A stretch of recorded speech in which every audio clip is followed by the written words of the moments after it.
Hi, and welcome to the MyConsultant.ca Show. I'm Sarah Ostapchuk, And I'm Adrienne Quijano. and we're here to help you with the Canadian immigration process. This show is designed to be a brief way to inform you on Canadian immigration news headlines, immigration policy and program concepts, and introduce you to industry experts. As the situation in Ukraine unfolds, the Government of Canada is putting new measures in place to help get people to safety. This includes urgently processing passports and travel documents for Canadian citizens and permanent residents in Ukraine, prioritizing Ukrainian applications such as permanent and temporary residency, extending a temporary public policy to allow those applying for a work permit to do so from Canada and start working while their application is processed, and adding faster methods for people to get in contact with the Canadian government. Wow, so hearing that the Canadian government is urgently processing passports is kind of good news because those people are probably really scared, and I'm sure that being able to come to a safe place is number one on their priority list right now. Definitely. And I think, yeah, urgently is the key word there, especially with prioritizing. Prioritizing is the other key word Yeah. because the IRCC is dealing with a lot of backlog right now in application processing. Processing times are double, sometimes triple what they're supposed to be. So Right. it's definitely pertinent that they are prioritizing these right now. Right. hmm Yeah. The IRCC is probably facing a lot of backlog due to the crisis in the Middle East as well. So Mhm. that's a lot. That's a lot of folks who are trying to get to safety. It's true. And it's good that Canada's at least trying to do its part. Yeah, I'm really happy to see that Canada is opening its uh, arms, metaphorically, to folks who need it, Mhm. and I hope that they get here soon and safely. Agreed. So, Zero Discrimination Day is happening March 1st, as the United Nations created a day for celebrating the right of everyone to live a full and productive life, regardless of gender, sexual orientation, race, religion, or any other aspect. Many international bodies recognize this day as a starting point to create a world without discrimination, and not just for one day, but every day. So that's great. Definitely great. Yeah. This tradition began in 2014 and it has had many different themes each year, such as women and girls, ending inequalities, and this year, removing laws that harm and creating laws that empower. So, very exciting. That is always good to hear. um, on the topic of discrimination, starting February 23rd, 2022, the IRCC is circulating a voluntary and confidential survey online to immigrants who became permanent residents in 2015, 2017, or 2019. Their survey asks about their experiences of discrimination in their communities, and the aim of this survey is to inform the IRCC's future services and campaigns based on the results. So this sounds like a great example of a organization trying to loop the people in who are the most affected, which I think is great. What are your thoughts on this? I was surprised that it was, well, I guess not that surprised, that it was a UN based initiative, I guess. I Yeah. think that the UN, they're great because they have very high-minded goals. hmm And then the international community can look to them, as an example to strive towards. So Right. I think it sounds very ambitious, of course, Of course, yes. but you need to start somewhere. And I didn't know this existed, so that's really cool. So what's new with concepts and immigrations this week, Sarah? Well, normally we would do a segment on maybe an application process or, a new program, but we're actually going to be doing something a little new. We're going to be doing something called Community Spotlight. We're going to be talking about Haut-Saint-Jean, which is a region in New Brunswick. It is a Francophone community, and we're going to talk about what it's like to live there and the cool initiatives that it's part of with the IRCC. And it's actually kind of an example of what we'll be doing in the future, because we are going to be revamping the show. Production's going to get a little bit better, and we're just going to try to make the best show possible for our viewers. That's so exciting. It Both is. the spotlight and the revamp. Yeah. Hi, everyone, and welcome to Concepts in Immigration, which this week is going to be Community Spotlight. We're trying something a little new this week. If you recall and were watching for a while, we had on episode 3 of this show a RNIP special, Rural Northern Immigration Pilot Program, where we talked about several communities in Canada that are more rural and have lots to offer for immigrants. We're going to do something similar to that today with a community in New Brunswick called Haut-Saint-Jean. And Haut-Saint-Jean is associated with the Welcoming Francophone Communities Initiative. It is one of 14 communities in that initiative, and it has special immigration programs to have Francophone immigrants settle there. So let's take a deeper look. First, let's talk about the Welcoming Francophone Communities Initiative. What is it? Well, it supports the immigration of French-speaking peoples to the 14 distinct communities across Canada that are associated with the program. And these communities are outside of Quebec. And they are supported through partnerships and funding. The goal is not only to attract French immigrants, but to successfully settle and integrate newcomers into their French communities in a meaningful and long-lasting way. Over the course of 3 years, 2020 to 2023, the IRCC will work with these communities and other stakeholders, and each community has their own set budget. Let's take a closer look at Haut-Saint-Jean. This is a close-up of the eastern side of the map of Canada, and this is the Atlantic Ocean all around here.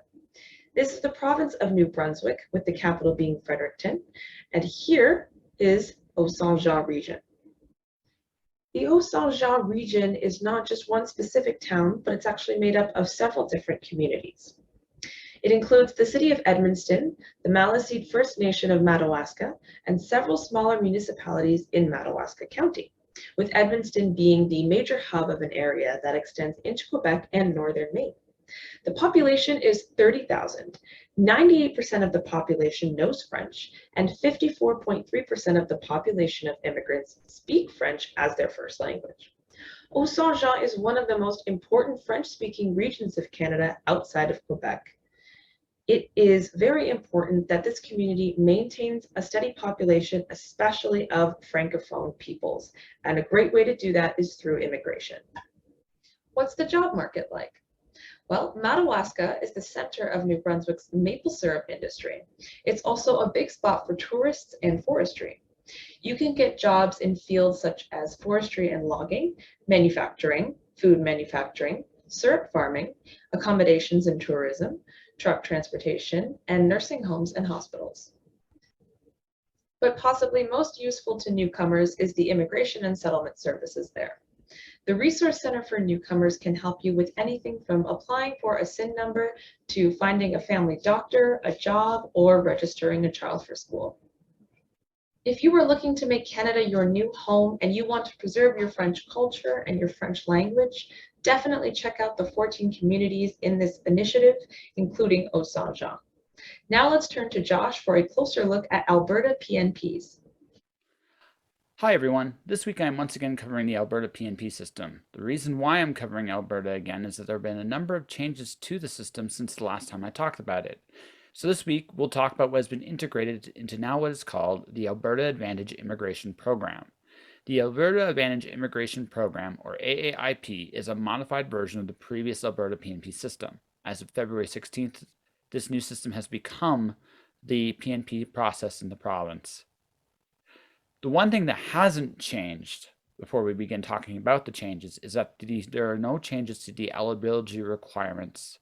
Candidates that are registered for the system now can request a nomination extension in the portal located at the Alberta AAIP website at https://alberta.ca/advantage-immigration-program.aspx. This also applies to new streams created as a result of the AAIP. The biggest two changes to the AAIP program is that there are two brand new streams. The first one we're talking about is called the Rural Renewal Stream. The Rural Renewal Stream supports the attraction and retention of newcomers to rural Alberta through a community-driven approach that supports local economic development needs and contributes to the growth of the community. The Rural Renewal Stream empowers rural communities to recruit and retain foreign nationals to live, work, and settle in their communities. To be eligible for the stream, communities must apply to recruit candidates that do not have permanent status in Canada. Each community must first identify and work with employers that have permanent jobs that people living and residents in the community cannot fulfill. Once that is established, the community should meet with the settlement providing organization prior to applying for a designation to discuss and outline the respective roles required. The desired outcomes should be included in these endorsement letters. On top of that, communities are free to develop other criteria to recruit foreign nationals, including but not limited to narrowing down the occupations in the community that are interested in recruiting. This is designed so that each community can fulfill its specific needs, as each community has very specific needs. Once that is done, the community is free to respond to foreign national inquiries while recruiting, and finally, collaborating with employers in the area on selecting and endorsing the foreign nationals applying in the program. This new stream allows for flexibility in enabling communities to fulfill their needs more efficiently. Once all this is in place, candidates can apply at the portal provided at the website above. The other new stream introduced in the AAIP program is the Rural Entrepreneurial Stream. The Rural Entrepreneurial Stream allows Alberta to nominate qualified and capable entrepreneurs who want to start a new or buy an existing business in a rural Alberta community. Candidates interested in a specific rural Alberta community should connect with the community's contact person or discuss their business proposal and schedule an exploratory visit. Each community will have their own process for scheduling those visits. Communities reserve the right to meet only with potential entrepreneurs whom they deem as a fit. Once again, this is designed to give the communities being applied for the versatility to decide who is needed in a given area. Entrepreneurs are given a list of places that are participating in the program that they are applying. In the coming days and weeks, towns and communities will be listed more and more as the program evolves. In spite of these very large changes, the province of Alberta is still actively looking for people to come live here. Whether it's in the flatlands of Lethbridge, the city of Calgary, or the mountains of Banff and Canmore, there is a need for people to come live and settle in Canada. I wish everyone applying to the province the best. That will conclude the AAIP program introduction. For more information, if you wish to be registered, candidates can now request a nomination extension at the portal located at the Alberta AAIP website at https://alberta.ca/immigration-program.aspx. Now, let's go back to Sarah and Adrian to wrap up the show. So in some lighter news, in my community, which is Kitchener-Waterloo in Ontario, I've noticed that there's been a lot of solidarity rallies, gatherings from the Ukrainian Canadian community, specifically one in Victoria Park, which is a very large, very beautiful park in Waterloo. And I noticed it on my way to work the other day, and it was beautiful. It was nice. It was nice to see. It is. It's really nice to see. Those are popping up everywhere. And actually, something that I learned because my husband is Ukrainian is that there is a large Ukrainian population within Canada in general, but specifically in the prairies, which is, I'm located in Saskatchewan right now, originally from Toronto, but we're here right now. So we went to Saskatoon last weekend. We were just visiting, and they actually have a Ukrainian history museum there because they've been here for a long time, and there's quite a large population here. So yeah, That's great. I've actually never been to the prairies, but I've always wanted to visit. it is flat and cold, but there's lots of character. I think there's character no matter where you go in Canada. It's got its own kind of beauty for sure, and it is almost traffic free compared to the GTA. So I mean, anything is traffic free compared to GTA. For more information about the topics covered in this show, please visit MyConsultant.ca, where you can explore up-to-date news on important issues, read in-depth articles explaining immigration and citizenship, and seek answers to your most pressing questions from a vibrant community of authorized immigration and citizenship consultants. Once again, my name is Adrian Quijano. And I'm Sarah Ostapchuk. And thanks for joining us this week. We'll see you next time.